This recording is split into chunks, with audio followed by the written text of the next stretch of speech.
வணக்கம் உறவுகளே. இன்றைக்கு பார்த்தீங்கன்னா இன்றைக்கும் ஒரு அருமையான ஒரு சமையல் காணொலி ஒன்று தான். இன்றைக்கு வந்து என்ன செய்ய போகிறோம் நாங்கள்? இன்றைக்கு வந்து நல்ல ஒரு பொரிச்ச கத்திரிக்காய் குழம்பும் அதோட மாசு கருவாடு தான் போட்டு வைக்க போகிறோம். கத்திரிக்காய்னாலே பொதுவாக கருவாடு போட்டு வச்சா நல்ல டேஸ்ட்டாக இருக்கும். இன்றைக்கு நாங்கள் மாசு கருவாடு தான் போட்டு வைக்க போகிறோம். உண்மையிலுமே நல்ல ஒரு சுவையாக இருக்கும். அந்த மாசு கருவாடும் சேர்த்து வைக்க சூப்பராக இருக்கும். அதோட சோறோட தான் சாப்பிட்டு பார்க்க போகிறோம். என்ன அதோட பாருங்க, நாங்கள் நிற்கிற இடம் ஃபுல்லாகவே விழாமரம் அப்படியே விழாங்காயிலெல்லாம் காய்ச்சி தொங்குது. இன்னும் பழக்க தொடங்க இல்லை, இப்பதான் பிஞ்சு பிடிச்சிருக்கு. எப்படி இருக்குன்னு பாருங்க இங்கே.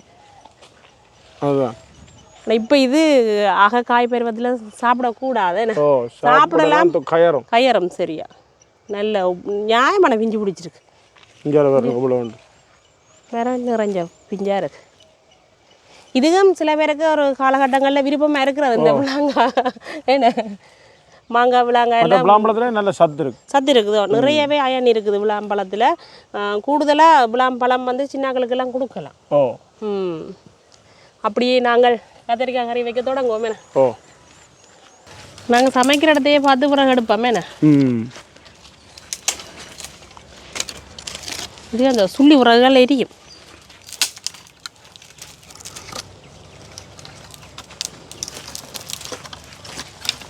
கவனம், கண் வழியாக அடிச்சு விட்ரும். இந்த சுள்ளி உரங்கள்லாம் நல்லா எரியும். மஞ்சள் உரகு வந்து நல்லாவே எரியும். அடுப்பு மூடி நாங்கள் கறியை வைக்க தொடங்குவோம். கத்திரிக்காய் கறி நாங்கள் சமைக்க போகிறோம். பொரிச்சு தான் முதல் வைக்க போகிறோம். இப்போ கத்திரிக்காயை வந்து இதை பொரிச்சு வைக்கிறதுக்கு நாங்கள் கொஞ்சம் சின்ன கத்திரிக்காய் தான் எடுத்துனாங்க. இதுலேயே அந்த குண்டு கத்திரிக்காய் இருக்குல்ல, அதுலேயும் வச்சு கொள்ளலாம். இப்போ நாங்கள் கத்திரிக்காயை வந்து கழுவி எடுப்போம். இந்த கத்திரிக்காய் மூளை எல்லாத்தையும் வெட்டி எடுப்போம்.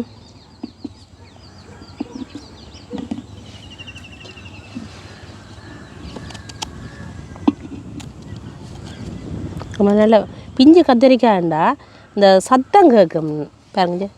ஒரு நல்ல ஒரு இந்த ஒரு தொம் கேட்கும் பிஞ்சு கத்திரிக்காய். சிலதான் இந்த கல் போல இருக்கும் இந்த கத்திரிக்காய். அது வந்து உங்களுக்கு நல்லா முத்தி இருக்கு. இப்போ வந்து நாங்கள் கத்திரிக்காயை கழுவி எடுப்போம்.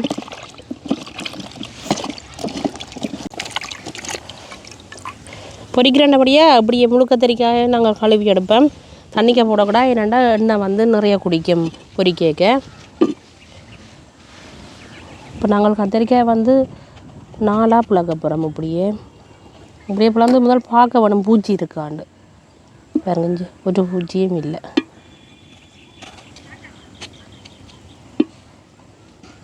ஒரு பக்கமும் பூச்சி இல்லை, அடியிலையும் பூச்சி இல்லை. இப்படியே தான் பொரிக்க போகிறோம். பெரும்பாலும் ஒரு கத்திரிக்காயிலையும் பூச்சி இல்லை. வெட்டி எடுத்த கத்திரிக்காய்க்கு நாங்கள் கொஞ்சமாக உப்பு வந்து பிரட்டி போட்டு பொரிப்போம். இது கொஞ்சமாக உப்பு பிரண்டாலே காணும். ஏன்னா இப்போ நாங்கள் குழம்புக்கு உப்பு போட தானே போகிறோம்.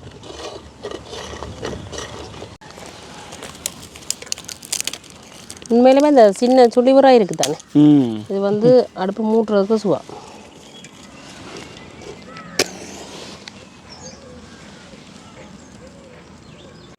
அடுப்பங்களுக்கு எரிய தொடங்கிட்டுது. நாங்கள் இந்த தாஜிக்கெலாம் கத்திரிக்காய் பொரிக்க போகிறோம். தாஜி எங்களுக்கு நல்லா சூடாகட்டுக்கு. தாஜி எங்களுக்கு சூடாகிட்டுது. இப்போ வந்து பொரிக்கிறதுக்காக தேங்காய் எண்ணெய் விடுவேன். எண்ணெய் நல்லா கொதிக்கட்டுக்கும் எங்களுக்கு. எண்ணெய் வந்து நல்லா கொதிச்சிட்டுது. நாங்கள் கத்திரிக்காயை பொரிய விடுவோம். நல்லா தான் கொதிச்சிருக்கு. துள்ளி வர இந்த மகிமையை பார்த்தீங்களா. அம்மா சுட்டு போடுதே. இங்கே துளி இருக்கு பாருங்க, என்ன துளி கையில். எத்தனை சூடு நாங்கள் வாங்குறோம், நீங்கள் சூடு வாங்கிறா இல்லை. ரைட், இப்படியே பொரியட்டுக்கு நல்லா. கத்திரிக்காய் எங்களுக்கு ஒரு பக்கம் பொரிஞ்சிட்டுது பாருங்க, நிறம் மாறிட்டு அப்படியாண்டு. பிஞ்சு கத்திரிக்காய்னா இன்னும் வேகமாக பொரிஞ்சிட்டு. அதோட பார்த்தீங்களா எங்களோட சுள்ளி வர மகிமையை. கேஸ் என்ன கேஸ் இப்படி எரியுதெல்லாம் பார்த்தீங்களா. அடுப்பு அப்படியே பிரட்டி விட்டாச்சு. இந்த பொரிஞ்சொன்று வேறேக்க அப்படியே அந்த வெட்டின பக்கத்தால் அப்படியே விரிஞ்சு கொண்டு வருது. மற்ற பக்கம் பொரியட்டுக்கு நல்லா. கத்திரிக்காய்ங்களுக்கு நல்லாவே பொரிஞ்சிட்டுது பாருங்க, அப்படி பொரிஞ்சு வந்துட்டு தானே. இப்போ வந்து இறக்குவோம்.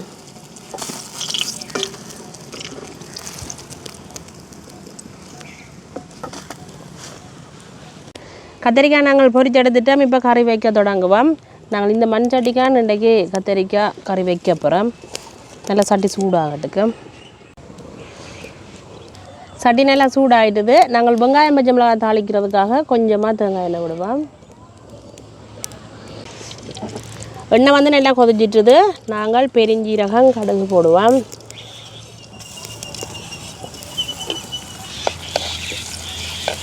கடுகு நல்லா வெடிச்சிட்டுது எங்களுக்கு. இப்போ வந்து வெட்டி வச்சிருக்கிற வெங்காயம் பச்சை மிளகாய் போடுவோம்.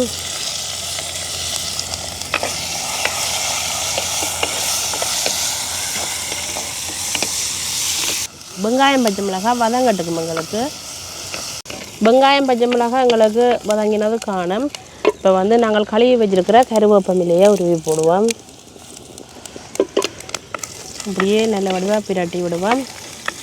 இப்போ என்ன செய்ய போகிறோம்னா பிரதானமான ஒன்று மாசி கருவாடு. அதுக்கும் நாங்கள் நல்ல சின்ன சின்ன துண்டு கருவாடாக தான் வாங்கியிருக்கிறோமே. தூள் கருவாடாக பெரிய கருவாடு இருக்கும். ஆனால் அது வந்து கொஞ்சம் கடிபடாமல் இருக்கும். இதெல்லாம் எங்களுக்கு கறிக்கு வந்து கடிபடும் நல்லா இருக்கும். இந்த கருவாடையை நாங்கள் இப்படியே எண்ணெய்க்கு சேர்க்க போகிறோம். இது எண்ணெய்க்கு வந்து கன நேரம் முருகக்கூடாது. முருகனா வந்து சரியான இறுக்கமாக இருக்கும் கருவாடு. நல்ல வாசமாக இருக்குல்ல. மாசி கருவாடுண்டா சொல்ல வேணும். உங்களுக்கு கருவாடு இந்த அளவுக்கு பொரிஞ்சதே காணும். கன நேரம் மட்டும் கடிபடாது கடை இருக்கும் கறிக்கு. இப்போ வந்து கறிக்கு தேவையான அளவு நாங்கள் மிளகாய்த்தூள் சேர்த்துக்கொள்வோம். அதோட வந்து தேங்காய் பால் சேர்ப்பேன். இது வந்து தேங்காய் பால் வந்து பிரிச்செடுத்து வைக்கையில் எல்லா பாலும் சேர்த்து தான் இருக்கும். முதலாம் பால் ரெண்டாம் பால் எல்லாம் அதையும் விட்டுக்கொள்ளுவோம்.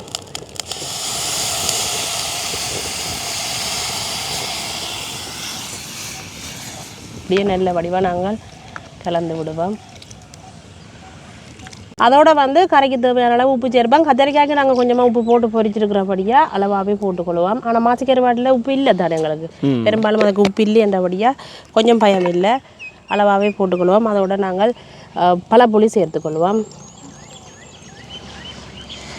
இப்போ நல்ல வடிவாக நாங்கள் கலந்து விடுவோம். இப்போ நல்லா கறி வந்து கொதிக்க விட்டு தான் நாங்கள் கத்திரிக்காய் பொரிச்ச கத்திரிக்காயை சேர்க்க போகிறோம். கறி நல்லா கொதிக்கட்டுக்கு இப்படியே நாங்கள் மூடி விடுவோம். இப்போ நாங்கள் ஒருக்கா திறந்து பார்ப்போம்.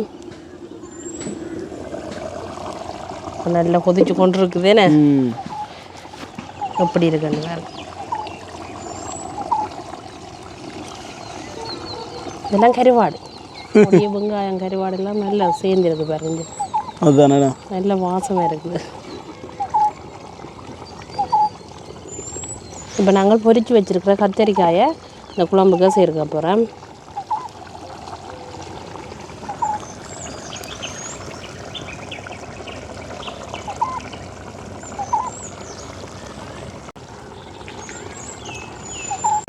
இப்படியே நாங்கள் ஒருக்கா பிரட்டி விட்டுட்டு ஒரு 2 நிமிஷம் இப்படி தணலில் இருந்தாலே காணும். என்னடா கத்திரிக்காய் பொரிச்ச கத்திரிக்காய் தானே.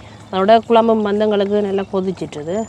ஒரு 2 நிமிஷம் அளவில் தணலில் இருக்கட்டும். அப்படியே ஆகாடு பெரியக்கூடாதுனே மூடி விடுவோம். நாங்கள் ஒரு 2 நிமிஷம் தணல்லையே விட்டு நாங்கள் இப்போ திறந்து பார்ப்போம். அப்படியே கொதிச்சு பற்றி கத்திரிக்காய் அப்படியே எப்படி இருக்குன்னு.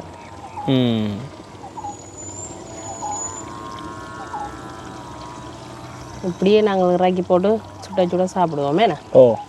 ஆனால் இந்த கருவாடு போட்ட வாசமும் இப்படி இருக்குன்னு. இந்த மாசி கருவாடு நல்ல வாசம், சாப்பிடுங்க நல்லா இருக்கும். இது புட்டோடையும் சாப்பிட்டு கொள்ளலாம். புட்டுக்கு இன்னும் நல்லா இருக்குமோ முழங்கிட்டு நாங்கள் உலகம் இனி அப்படியே சாப்பிட்டு பார்ப்போம் நாங்களே. நாங்கள் இன்றைக்கு வந்து புழுங்கல் அரிசி, அதாவது கைக்கூத்து அரிசி சோறு தான் சமைச்சிருக்கிறோம். அதோட சாப்பிட்டு பார்க்க போகிறோம்.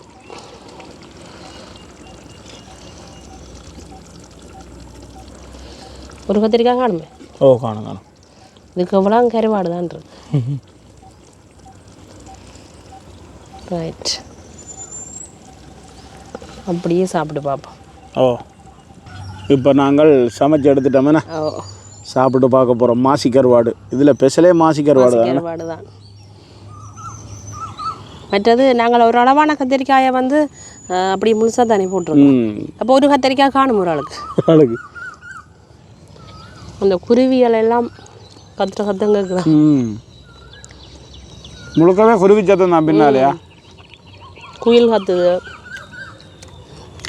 மாசிக்கருவாடு அந்த நைஸாக கடி விடுது. இது வந்து இன்னைக்கு வந்து கிண நேரம் அப்படியே பொறிக்க விடக்கூடாது. விட்டால் வந்து சரியான இருக்கமாக இருக்கும். சடக்குன்னு கடி விடும். இது இப்போ ஒரு அளவான சாஃப்டான இதாக இருக்கு. கடிச்சு சாப்பிட கடிக்கக்கூடிய மாதிரி இருக்கு. சுடுவுது, அதுதான் பிரச்சனை. கொஞ்சம் ஆறுதலாக இருக்குன்னு சுடுவுது. அதை விட இது வந்து இந்த கருவாடு வந்து சின்னனாக இருக்கிறதா நல்லது. மாசி கருவாடு மாசிக்கருவாடை பொறுத்த வரைக்கும் சம்பல் எல்லாத்துக்குமே நல்ல. ஒரு நீங்கள் இந்த எங்கள்கிட்ட இடி சம்பல் இடிக்காக ஒரு 2 துண்டு போட்டு இடிச்சிங்கண்டா உண்மையாக அந்த மாதிரி தான் இருக்கும் சம்பல். அதுன்ற சுவையே வேறு ஒரு விதம். இதை கூட நாங்கள் சாப்பிடக்க இந்த கத்திரிக்காயோட சேர்ந்துருக்கே பாருங்கள், இறைச்சி மாதிரி தான் இருக்குது இந்த ஒரு துண்டு. உண்மையிலேயே நல்ல ஒரு சாப்பாடு என்னண்டைக்கு. ஒவ்வொரு கிழங்கிழமா அப்படியே பிச்சு சாப்பிட சூப்பராக இருக்குது கத்திரிக்காய். மற்ற பொதுவாக மாசிக்கருவாடை வீட்டில் வேண்டி வச்சுருந்தீங்கன்னா ஏதாவது மச்சங்கள் அது தட்டுப்படுற நேரங்களில் எல்லா கறிகளோடையும் பெரும்பாலும் கூடுதலாக எல்லா கறிகளோடையும் போட்டு சமைச்சு கொள்ளலாம். இப்போ குழம்பு கறிக்கு மட்டும் இல்லை, வெள்ளைக்கறிக்கும் கூட சேர்த்துக்கொள்ளலாம். நாங்கள் பால் கறி வைக்க கத்திரிக்காய் பால் கறியோ பருப்பு பால் கறியோ கூட சேர்த்துக்கொள்ளலாம். நல்லா இருக்குது.